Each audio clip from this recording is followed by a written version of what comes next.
ओम शांति।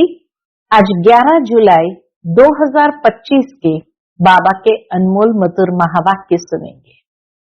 आज की मुरली में विशेष बाप दादा हम बच्चों को यही कहते हैं कि बच्चे, तुम्हें दो बाप का परिचय देते हुए बाप को यथार्थ रीति सिद्ध करना है, बहुत क्लियर करके समझाना है। साथ ही साथ बाबा कहते हैं परमात्मा की महिमा अलग है, देवताओं की महिमा अलग है, मनुष्य की महिमा अलग है।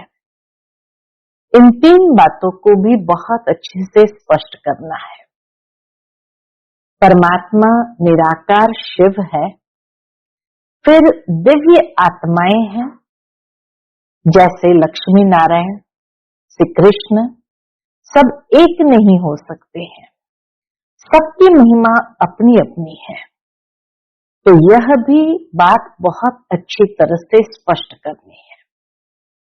और एक बात बहुत रहस्य वाली बाबा ने समझाई है कि हम बच्चे ये चक्र के अंदर सतयुग, त्रेता, द्वापर, कलयुग चक्कर लगाते हैं। इसी बात को यादगार के रूप में भक्ति के अंदर लोग शास्त्रों को, देवताओं के चित्र को गाड़ी में रख करके परिक्रमा लगाते हैं और फिर आकर के सारे शास्त्रों को, चित्रों को घर में रख देते हैं।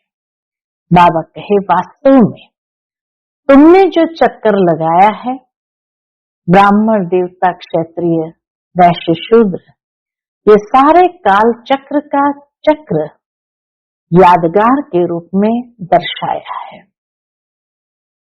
तो सुनते हैं बाबा के आज के अनमोल मधुर महावाक्य। ओम शांति।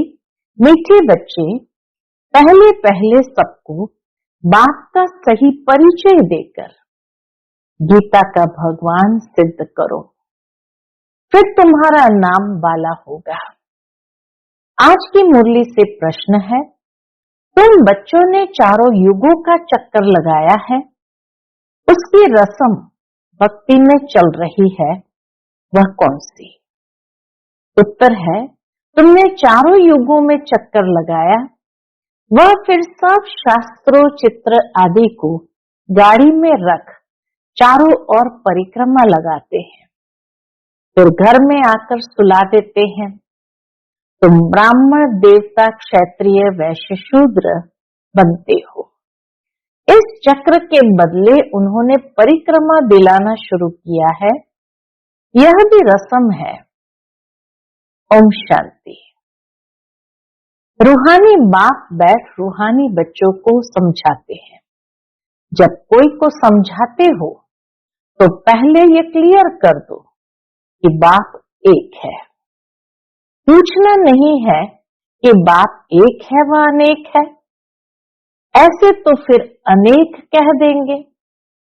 इतने मनुष्य है जो पिता है इस संसार के अंदर, कहना ही है बाप रचता, गॉड फादर एक है, वह सब आत्माओं का बाप है। पहले पहले ऐसे भी नहीं कहना चाहिए कि वह बिंदी है, इसमें फिर मूंझ पड़ेंगे। पहले पहले तो ये अच्छी रीति समझाओ कि दो बाप है, लौकिक और पारलौकिक। लौकिक तो हर एक का होता ही है, लेकिन उनको कोई खुदा, कोई गॉड नहीं कहते हैं, है एक ही, सब एक को ही याद करते हैं।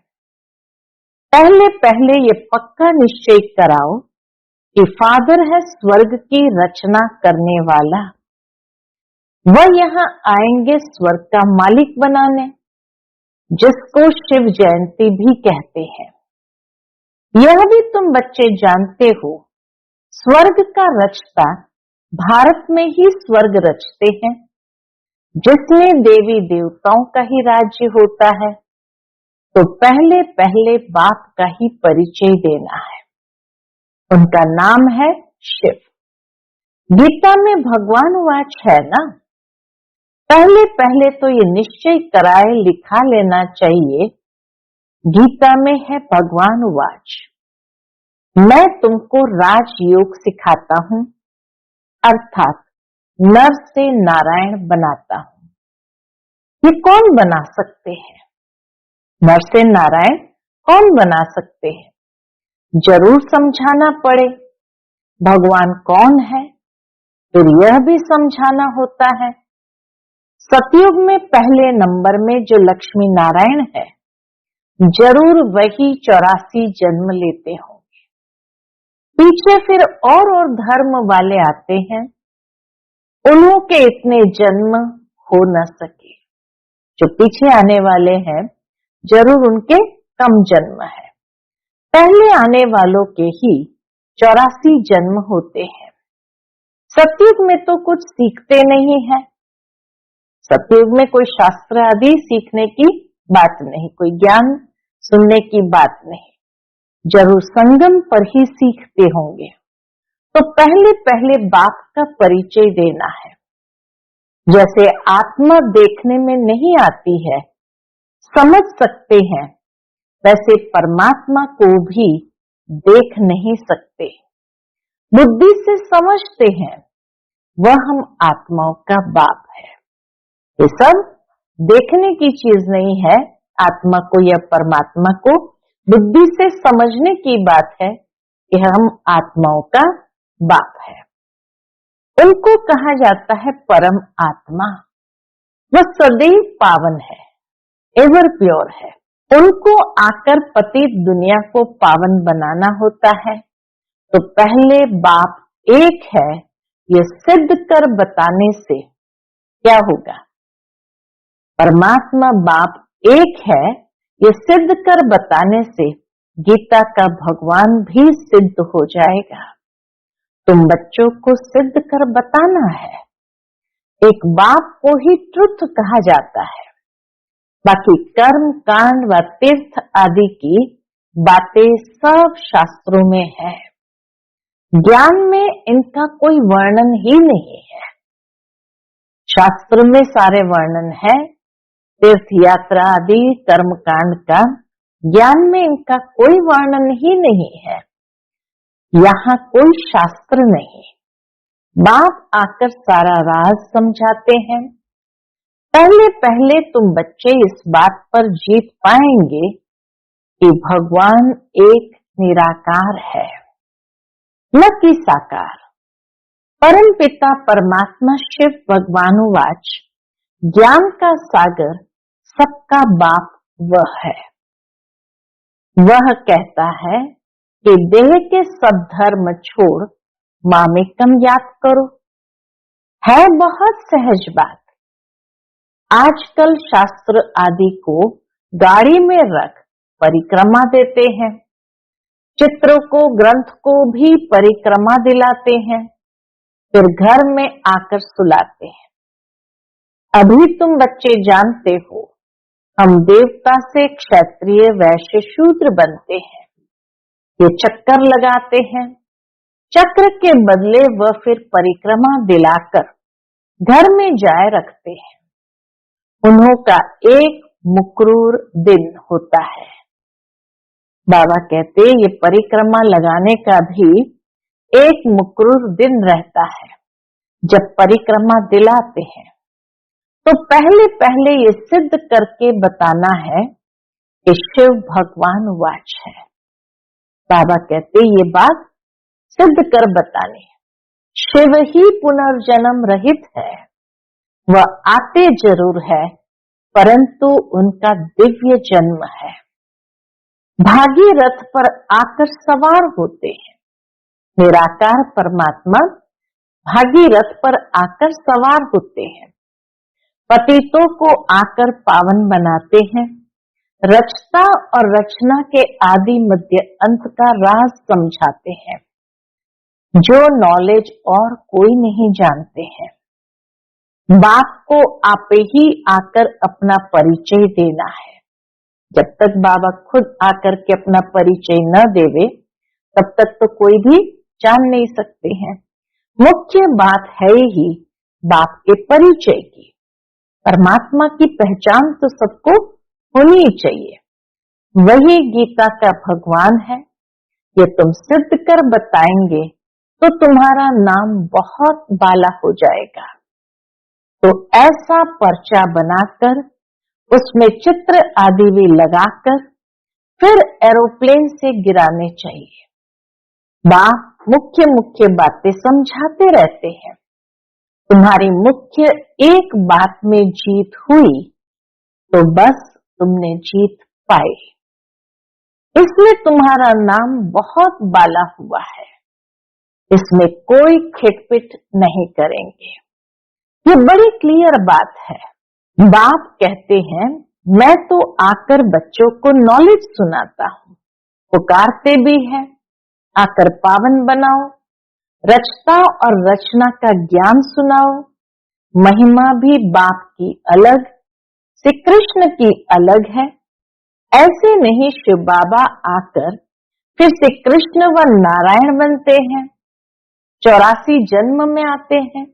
नहीं, हर एक का पार्ट अपना अपना है। श्री कृष्ण का पार्ट अपना, श्री नारायण का पार्ट अपना और शिव बाबा का पार्ट अपना है। तुम्हारी बुद्धि सारी ये बातें समझाने में लगी रहनी चाहिए। मुख्य है ही गीता। भगवान वाच है तो जरूर भगवान का मुख चाहिए ना। भगवान तो है निराकार। आत्मा मुख बिगर बोले कैसे? तब कहते हैं मैं साधारण तन का आधार लेता हूँ। जो पहले लक्ष्मी नारायण बनते हैं वही 84 जन्म लेते लेते पिछाड़ी में आते हैं तो फिर उनके ही तन में आते हैं। अर्थात श्री कृष्ण के बहुत जन्म के अंत में आते हैं। ऐसे ऐसे विचार सागर मंथन करो कि कैसे किसको समझाएं। एक ही बात से तुम्हारा नाम बाला हो जाएगा। रचता बाप का सबको मालूम पड़ जाएगा। फिर तुम्हारे पास बहुत आएंगे, तुमको बुलाएंगे कि यहाँ आकर भाषण करो। इसलिए पहले पहले अलग सिद्ध कर समझाओ। तुम बच्चे जानते हो बाबा से हम स्वर्ग का वर्षा ले रहे हैं। बाबा हर 5000 वर्ष बाद भारत में ही भाग्यशाली रथ पर आते हैं। तो दिव्य रथ तो ले नहीं सकते, साधारण मनुष्य तन का ही आधार लेना पड़ता, वही भाग्यशाली रथ बनते हैं। यह है सौभाग्यशाली। जिस रथ में भगवान आकर बैठते हैं कोई कम है क्या? भगवान इनमें बैठ बच्चों को समझाते हैं कि मैं बहुत जन्म के अंत में इनमें प्रवेश करता हूं। श्री कृष्ण की आत्मा का रथ है ना, वह खुद श्री कृष्ण तो नहीं है। श्री कृष्ण तो स्वर्ग में ही होगा। अंतिम जन्म में तो श्री कृष्ण नहीं हो सकता। बहुत जन्म के अंत का है। हर जन्म के फीचर्स, ऑक्यूपेशन आदि बदलता रहता है। बहुत जन्म के अंत में जिसमें प्रवेश करता हूं वह फिर श्री कृष्ण बनते हैं। शिव बाबा आते हैं संगम युग में। हम भी बाप का बनकर बाप से वर्षा लेते हैं। बाप पढ़ाकर साथ ले जाते हैं और कोई तकलीफ की बात नहीं। बाप सिर्फ कहते हैं, क्या कहते हैं? सिर्फ माम एकम याद करो। तो ये अच्छी रीति विचार करना चाहिए कि कैसे कैसे लिखे। यही मुख्य मिस्टेक है जिस कारण ही भारत अनराइटियस, इरिलीजियस, इंसॉल्वेंट बना है। बाप फिर आकर राजयोग सिखलाते हैं। भारत को राइटियस, सॉल्वेंट बनाते हैं। सारी दुनिया को राइटियस बनाते हैं। उस समय सारे विश्व के मालिक तुम ही हो। कहते हैं ना, wish you long life and prosperity. कभी भी किसी को ग्रीटिंग्स देते हैं, शुभकामनाएं देते हैं तो कहते हैं ना, wish you long life and prosperity, अर्थात लंबा जीवन हो और सुखी जीवन हो। बाबा आशीर्वाद नहीं देते कि सदा जीते रहो, ये साधु लोग कहते हैं अमर रहो। तुम बच्चे समझते हो अमर तो जरूर अमरपुरी में होंगे, मृत्यु लोक में फिर अमर कैसे कहेंगे। तो बच्चे जब मीटिंग आदि करते हैं तो बाप से राय पूछते हैं। बाबा एडवांस राय देते हैं, सब अपनी अपनी राय लिख भेजे, फिर भल इकट्ठी भी हो। राय तो मुरली में लिखने से सबके पास पहुंच सकती है, 2-3 हजार खर्चा बच जाए। इन 2-3 हजार से तो 2-3 सेंटर खोल सकते हैं। गांव गांव में जाना चाहिए, चित्र आदि लेकर। तुम बच्चों का जास्ती इंटरेस्ट इसमें नहीं होना चाहिए। बाबा कहे तुम बच्चों का जास्ती इंटरेस्ट सूक्ष्म वतन की बातों में नहीं होना चाहिए। ब्रह्मा विष्णु शंकर आदि चित्र है तो इस पर थोड़ा समझाया जाता है, इन्हों का बीच में थोड़ा पार्ट है। तुम जाते हो, मिलते हो, बाकी और कुछ है नहीं, इसलिए इसमें जास्ती इंटरेस्ट नहीं लिया जाता है।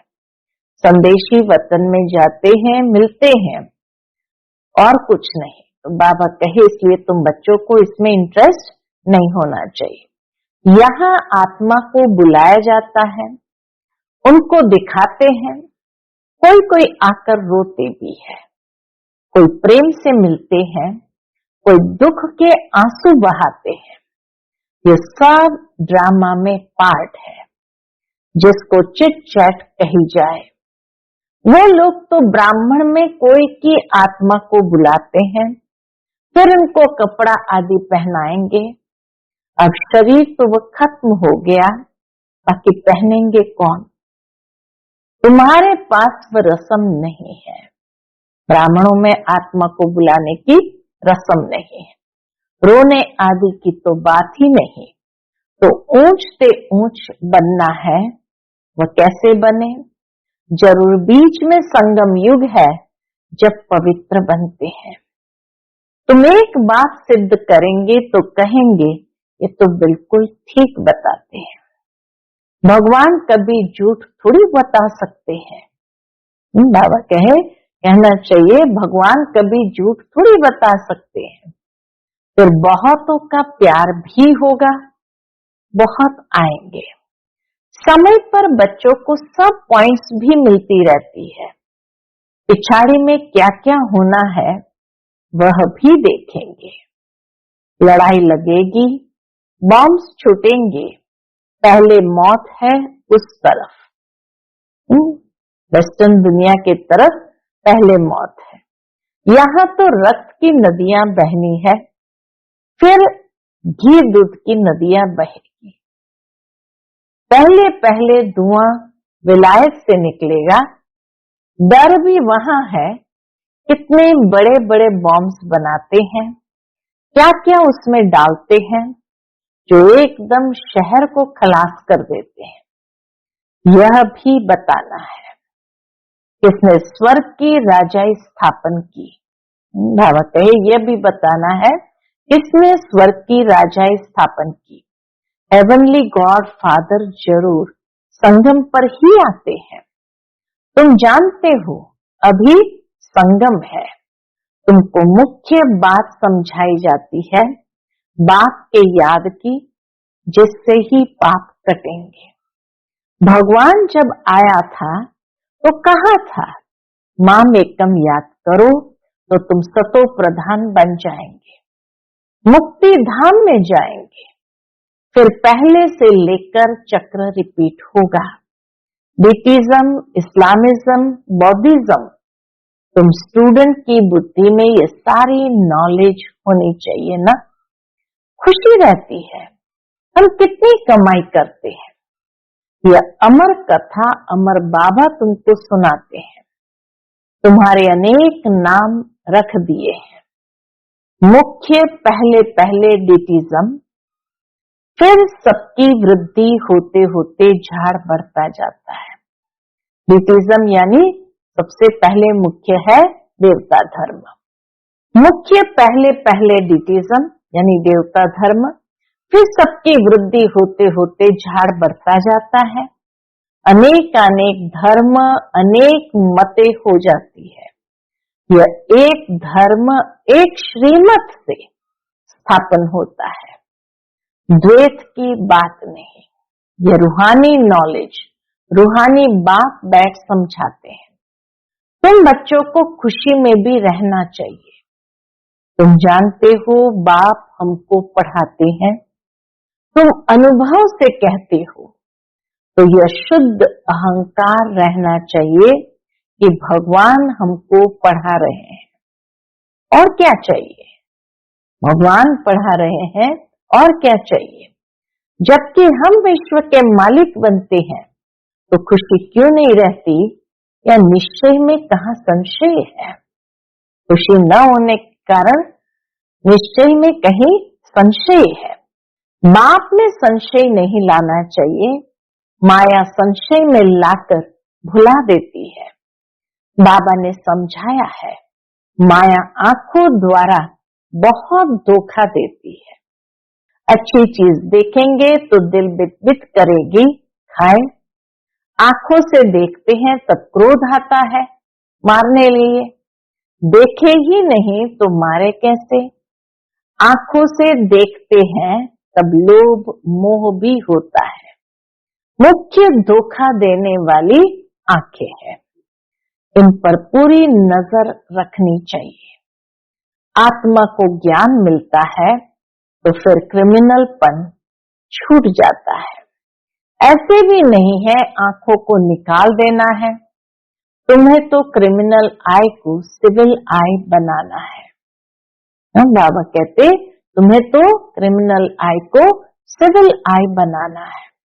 अच्छा, मीठे मीठे सिकिलते बच्चों प्रति माता पिता बाप दादा का याद प्यार और गुड मॉर्निंग। रूहानी बाप की रूहानी बच्चों को नमस्ते। हम सब रूहानी बच्चों की रूहानी माता पिता बाप दादा को याद प्यार, गुड मॉर्निंग और नमस्ते नमस्ते। शुक्रिया बाबा, शुक्रिया। आज की मुरली से धारणा के लिए मुख्य सार है, पहली पॉइंट, सदा इसी नशे व खुशी में रहना है कि हमको भगवान पढ़ाते हैं। किसी भी बात में संशय बुद्धि नहीं होना है। शुद्ध अहंकार रखना है। दूसरी पॉइंट, सूक्ष्म वतन की बातों में ज्यादा इंटरेस्ट नहीं रखना है। आत्मा को सतो प्रधान बनाने का पूरा पूरा पुरुषार्थ करना है। आपस में राय कर सबको बाप की सही पहचान देनी है। आज का बाप दादा का मधुर वरदान हम बच्चों के प्रति है, पास विथ ऑनर बनने के लिए पुरुषार्थ की गति तीव्र और ब्रेक पावरफुल रखने वाले यथार्थ योगी भव। पास विथ ऑनर बनने के लिए पुरुषार्थ की गति तीव्र और ब्रेक पावरफुल रखने वाले यथार्थ योगी भव। वर्तमान समय के प्रमाण पुरुषार्थ की गति तीव्र और ब्रेक पावरफुल चाहिए, तब अंत में पास विथ ऑनर बन सकेंगे। क्योंकि उस समय की परिस्थितियां बुद्धि में अनेक संकल्प लाने वाली होगी। उस समय सब संकल्पों से परे एक संकल्प में स्थित होने का अभ्यास चाहिए।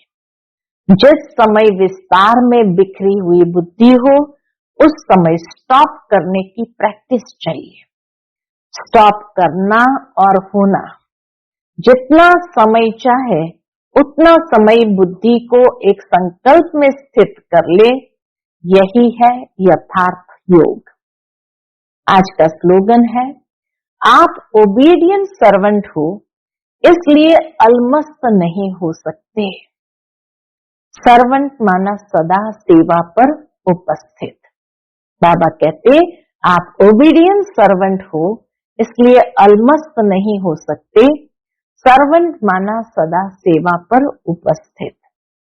आज का अव्यक्त इशारा, संकल्पों की शक्ति जमा कर श्रेष्ठ सेवा के निमित्त बनो। जैसे इंजेक्शन के द्वारा ब्लड में शक्ति भर देते हैं, ऐसे आपका श्रेष्ठ संकल्प इंजेक्शन का काम करेगा। संकल्प द्वारा संकल्प में शक्ति आ जाए। अभी इस सेवा की बहुत आवश्यकता है। स्वयं की सेफ्टी के लिए भी शुभ और श्रेष्ठ संकल्प की शक्ति और निर्भयता की शक्ति जमा करो, तब ही अंत सुहाना और बेहद के कार्य में सहयोगी बन बेहद के विश्व के राज्य अधिकारी बन सकेंगे। ओम शांति।